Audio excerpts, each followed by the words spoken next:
நீங்க இன்னும் அப்சஷன் படம் பார்க்கல அப்படின்னா இந்த வீடியோ உங்களுக்கு தான். நீங்க படம் பார்த்துருந்தீங்க அப்படின்னாலும் இந்த வீடியோ உங்களுக்கு தான். எஸ், ஸ்டார்டிங்ல ஸ்பாய்லர் ஃப்ரீ செஷன் இருக்கு அண்ட் தென் ஸ்பாய்லர்ஸோட டீப்பா இந்த படத்தை பத்தி பேசலாம். ஃபர்ஸ்ட் ஆஃப் ஆல், அப்சஷன் என்ன படம் இது? ஏன் இவ்வளோ கிரேஸ்? சிம்பிள் ஆன்சர் சொல்லணும் அப்படின்னா, ஒரு சினாரியோ இமேஜின் பண்ணுங்களேன். உங்களுக்கு லைஃப்ல ஏதோ ஒரு பாயிண்ட்ல ஒரு கிரஷ் இருந்திருக்கும் ஒரு குறிப்பிட்ட நபர் மேல. அவங்க நம்ம வாழ்க்கையில பார்ட்னரா கிடைச்சா எந்த பிரச்சனையுமே லைஃப்ல இருக்காதுல்ல அப்படின்னு எல்லாம் தோணும். நாம அவங்க மேல வச்சிருக்க அந்த லவ் அவங்களும் திருப்பி நம்ம மேல காட்ட மாட்டாங்களான்னு ஏங்கி இருப்போம். பட் ஒருவேளை அவங்க லவ்வை திரும்ப நம்ம மேல காட்டினா நாம அவங்க மேல வச்சிருக்க அன்பை விட பல மடங்கு அவங்க நம்ம மேல திரும்பி தந்தா லவ் அப்படின்ற ஒரு கட்டத்தை தாண்டி அது அப்சஷனா மாறினா அதுக்கு என்ன நல்லா தானே இருக்கும் அப்படின்னு நினைச்சீங்கன்னா நோ. இதுதான் இந்த படத்தோட, அதாவது இந்த சைக்காலஜிக்கல் ஹாரர் மூவியோட ஒன்லைன். ஸோ யோசிச்சு பாருங்க, ஹாரர் ஜானர்னாலே பேய் படங்கள் அப்படின்னு செட் ஆன நம்ம மைண்டால இப்போ சொன்ன இந்த கதையில என்ன ஹாரர் எலமெண்ட் இருக்க போகுது, என்ன பிரச்சனை வரப்போகுது அப்படின்னு யோசிக்க தோணுது இல்ல, டைஜஸ்ட் பண்ண முடியல. பட் ட்ரஸ்ட் மீ, அந்த வகையில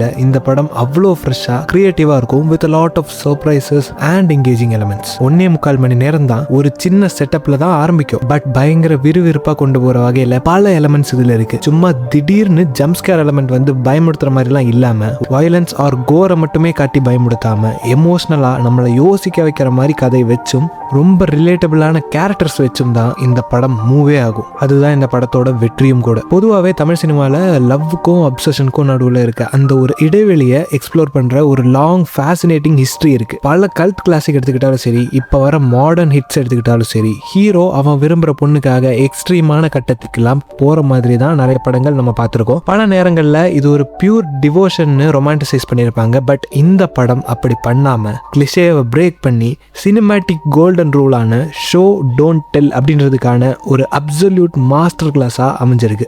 ஏன்னு பார்ப்போம். ஆல்சோ நம்ம தமிழ் படங்கள்ல இந்த சைக்காலஜியை எப்படி ஹேண்டில் பண்ணியிருக்காங்க அப்படின்னும் நம்ம இதன் மூலமா புரிஞ்சுக்கலாம். ஸோ பார்க்கலாம். பட் அதுக்கு முன்னாடி நீங்க இந்த சேனலுக்கு புதுசு அப்படின்னா நான் சஞ்சய் கிரீஷ். யூஸ்வலான மூவி ரிவ்யூஸ் அண்ட் அனாலிசிஸ் எல்லாம் தாண்டி அதிகமாக பேசப்படாத மூவி கான்டென்ட்ஸில் நம்ம நிறையவே பேசுவோம். அண்ட் ட்ரஸ்ட் மீ, இதனால் மூவிஸ் மேலே இருக்க உங்கள் பெர்ஸ்பெக்டிவே மாறும். So stay tuned and let's get started. இதுக்கு மேலே ஸ்பாய்லர்ஸ் டிஸ்கஸ் பண்ணப்படும். ஸோ மூவி பார்த்துட்டு வீடியோவை கண்டினியூ பண்ணுங்க. இந்த படத்தோட செட்டப்னு பார்த்தா ரொம்ப கிரவுண்டடாக தான் இருக்கும். பேர் அப்படின்ற ஒரு தனிமையில் இருக்கக்கூடிய கேரக்டர் ரீசெண்டாக நடந்த ஒரு பர்சனல் ட்ராஜடினால உடஞ்சு போயிருக்கான். நிக்கி தான் அவனோட க்ளோசஸ்ட் ஃப்ரெண்ட். அவனுக்கு ஜென்யூனான பிளாட்டானிக் கேர் கொடுக்குற ஒரு பொண்ணு.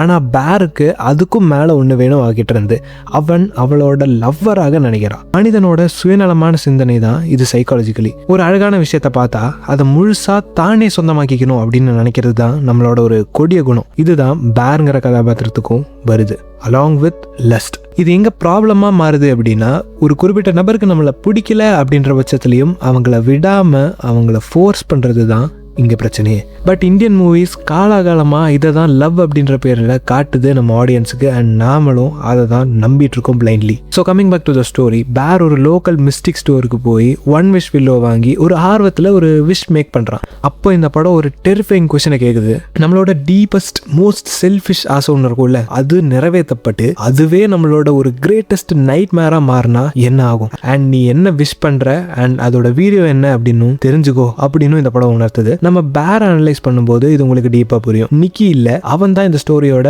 உண்மையான அப்சஸ்டு சைக்கோன்னு நம்மள பலர் புரிஞ்சுக்கல. அவனோட சிவியர் மென்டல் டிக்ளைன் அந்த விஷ்ல இருந்து ஸ்டார்ட் ஆகல. அது எல்லாமே அவனோட பார்ட்டி செத்த அந்த ட்ராமாவில இருந்து தான் ஸ்டார்ட் ஆகுது. அந்த லாஸ் அவன் மைண்டை பிரேக் பண்ணி நிக்கி மேல அவனுக்கு ஒரு பயங்கர அப்சஷன் உருவாக்கிடுச்சு.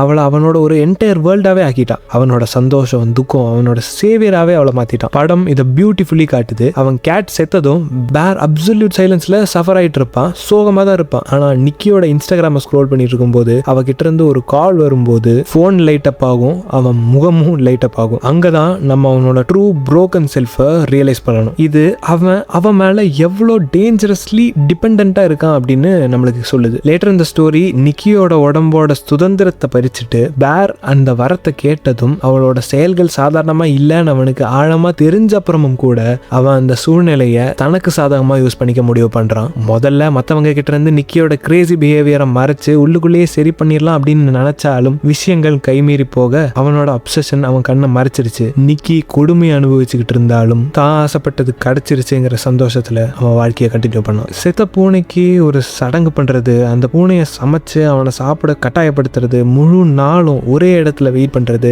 எல்லாமே கிரேசியா நடந்தாலும் கூட பேர் மனசுல ஒரு பார்ட் அது விரும்புது. அண்ட் இப்போதான் நம்ம ரியலைஸ் பண்ணணும், இந்த படத்தோட டைட்டில் மோஸ்ட் சூட்டபிளா இருக்கிறது பேருக்கு தான். அவளை தொலைச்சிருவோங்கிற பயம் அவனோட மனிதாபிமானத்தை டோட்டலா எடுத்துருச்சு. ட்ரூ நிக்கி, அதாவது உண்மையான நிக்கி இந்த கொடுமையை முடிக்க அவளை கொன்றுன்னு கெஞ்சும் போதும் கூட அவனோட பயமுறுத்தும் பதில் என் கூட இருக்கிறதுல உனக்கு என்ன அவ்வளோ பிரச்சனை. That moment was really terrifying. மேலும் கேட்டோட டெத் மூலமா பேர் டெத்தையும் ஃபோர் ஷேடோ பண்ணிருப்பாங்க. ஃப்ரீக்கி நிக்கிங்கிற நேமை வச்சும் ஃபோர் ஷேடோ பண்ணிருப்பாங்க அவளோட அந்த கிரேசி பிஹேவியரை. இதெல்லாம் ரீவாட்ச்ல நம்மளுக்கு பயங்கரமா இருக்கும். ஃப்ரீக்கி நிக்கிக்கு சாரா உடம்ப புதைக்க ஹெல்ப் பண்றதுக்கு முன்னாடி சாராவோட கொடூரமான சாவை நம்ம விட்னஸ் பண்ணுவோம். அண்ட் சாராவோட காலேஜ் அக்செப்டன்ஸ் லெட்டர் கண்டுபிடிக்கிற அந்த மனசை உடைக்கிற மூமெண்ட் இருக்கு. இதெல்லாம் நடந்ததுக்கு அப்புறம் தான் பேர் கடைசியா அவன் பண்ண பெரிய தப்ப உணரவே செய்யணும். அண்ட் சாரா கேரக்டர் பத்தி ஒரு பெரிய டிபேட்டே இருக்கு. அதாவது பேர் எடுத்துக்கிட்டா he was selfish, obsessed, so அவன் அனுபவிக்கிறான், அதுல பிரச்சனை இல்லை. நிக்கி ஒரு victim, so she made it till the end. கடைசியில அவங்க சாகல, she survived.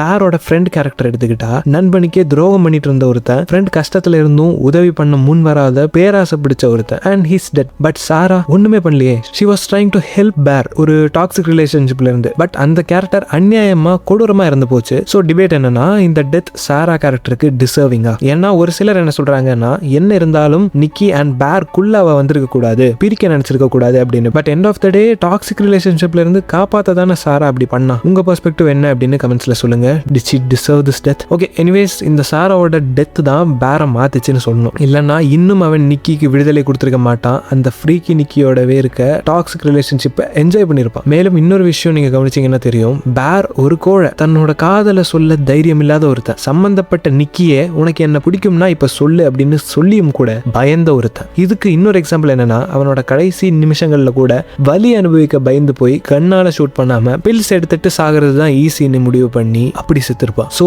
என்ன பொறுத்தவரை இந்த கதையோட ட்ரூ அக்லி வில்லன் பேர் தான். ஆல்சோ இந்த படத்தோட ரொம்ப முக்கியமான விஷயம் என்ன அப்படின்னா, ரொமான்ஸ்க்கும் லவ்க்கும் இருக்க வித்தியாசத்தை ஆழமா பிரிச்சு காட்டினது தான். இது டயலாக் மூலமா ஃபோர்ஸ் அவுட் பண்ணிருப்பாங்க. ஒரு பொண்ணு நார்மலா பாசம் காட்டினாலே அதை லவ்னு தப்பா புரிஞ்சுக்கிற நம்ம பசங்களோட மைண்ட் செட்டுக்கு இது ஒரு பயங்கரமான மெசேஜா அமைஞ்சது. பேர் ரொமான்ஸை முழுக்க முழுக்க ஃபிசிக்கலாக தான் பார்க்குறான். ஒருத்தங்க கூட இருக்கிறது, இன்டிமெசி, அப்புறம் லவர்ஸ் பண்ணுற விஷயங்கள் எல்லாத்தையும் பண்ணுறது, இதெல்லாம் தான் அவனை பொறுத்த வரைக்கும் லவ். அவனோட தனிமைக்கு ஒரு ஃபிசிக்கல் ரிலேஷன்ஷிப் தான் மருந்துன்னு தேடினா நிக்கி காட்டின பாசத்தை முழுசாக தப்பாகவும் புரிஞ்சுக்கிட்டான். இன்னொரு பக்கம் நிக்கி லவ்வையும் ரொமான்ஸையும் வேற வேறன்னு பார்க்குறான். மக்களோட ரெகுலர் தாட்ஸை அவள் மாற்றி யோசிக்கிறான். அவள் உண்மையான காதலை தான் கொடுத்தா, ஆனால் ஒரு பிரதராக தான் பார்த்தா பேரை. ஆனால் பேரால் அதை ஏற்றுக்க முடியல. அவனுக்கு அவள் லவ்வராக தான் வேணும்னு ஆசைப்பட்டான். ஸோ வரமும் கேட்டான். சோ அந்த ஒன் விஷ் வில்லோ அவளை அவன் நினைக்கிற மாதிரி ரொமான்டிக்கலி லவ் பண்ண வச்சுது. But if we see in this perspective, பேரோட காதல் பத்தின ஒரு டாக்ஸிக்கான எண்ணம் தான் இந்த ஃப்ரீக்கி நிக்கி. ஒரு த்ரில்லர் படத்தோட ஹிடன் மீனிங்கை சொல்ல கவிதைகளை யூஸ் பண்றது கேட்க வித்தியாசமா இருந்தாலும் அப்சஷன் படம் இதை செம்மையா ஹேண்டில் பண்ணிருக்கு. நிக்கியோட கவிதைகள் 2 இடத்துல வரும். அந்த 2 இடத்துலயும் சிச்சுவேஷன்ஸை பயங்கரமா புரிய வைக்கக்கூடிய வகையில அது அமைஞ்சிருக்கும். So if you get time ரிவாட்ச்ல செக் பண்ணி பாருங்க. பாட்டில அவ சொல்ற அந்த ஃபர்ஸ்ட் கவிதை என்னென்ன மெசேஜ் சொல்லுது அப்படின்னா, ஃபர்ஸ்ட் திங்ஸ் ஃபர்ஸ்ட், ட்ரூ நிக்கியோட அருவருப்பை இது காட்டுது. ஏன்னா அவ எப்பவுமே பேர் ஒரு பிரதரா தான் பார்த்தா. தன்னோட உடம்பு மேல அவளுக்கு இருக்க உரிமை பறிக்கப்பட்டு பிரதரா பார்த்த ஒருத்தன் கூட படுக்கிற நிலைமைக்கு தள்ளப்படுறா அந்த ஒன் விஷ் வில்லோனால. அதனாலதான் அவ ட்ரூ செல்ஃப்க்கு வரும்போது அடிக்கடி டிஸ்டர்ப் ஆகிறா, ரொம்ப மூர்க்கமா நடந்துக்கிறா. அண்ட் செகண்ட் திங், இது ஃப்ரீக்கி நிக்கி அவன் மேல வச்சிருந்த மோசமான பைத்தியகாரத்தனமான ஃபீலிங்ஸையும் வெளிப்படுத்தி சொல்லுது. அப்புறம் விஷுவல் ஸ்டோரி டெல்லிங்ல இன்னொரு செம்ம விஷயம், படம் ஃபுல்லா நம்ம கண்ணு முன்னாடியே ஒளிஞ்சிருக்க ஒரு சூப்பர் ஹிஸ்டர் என்னன்னா, சாரா எப்பவுமே பேரோட லெஃப்ட்ல தான் நிப்பா எல்லா மொமெண்ட்லயும். ஆனா நிக்கி எப்பவுமே அவனோட ரைட்ல தான் இருப்பா. ஆல்சோ இந்த படத்தை இவ்வளோ வெயிட்டா ஆக்குறது இதோட ஹாரர் மட்டும் இல்ல, இது நம்மளுக்கு சொல்லித்தர அந்த கசப்பான உண்மைகள் தான். நம்மளால ஒரு உண்மையான உறவை நம்ம இஷ்டத்துக்கு உருவாக்க முடியாதுங்கிறத அப்சஷன் ஆணித்தனமா நமக்கு சொல்லி தருது. அண்ட் ஃப்ரீக்கி நிக்கி எதுக்காக கிரேசியான விஷயங்கள்லாம் பண்ணணும் அப்படின்னு ஒரு கொஸ்டின் நமக்குள்ள வரும். லைக் கேட்டையே சமைச்சு தர்றது எல்லாம் எதுக்காக பண்ணணும் அப்படின்னு கேட்டீங்க அப்படின்னா, மேபி அது ஃப்ரீக்கி நிக்கி பாடியில மாட்டிக்கிட்ட ட்ரூ நிக்கி விடுபடுறதுக்காக செய்யற செயல்களா கூட இருக்கலாம். பேர் கிட்ட கம்யூனிகேட் பண்றதுக்காக கூட இது செஞ்சிருக்கலாம் ஒருவேளை. அண்ட் முக்கியமாக இந்த ஒன் விஷ் வில்லோ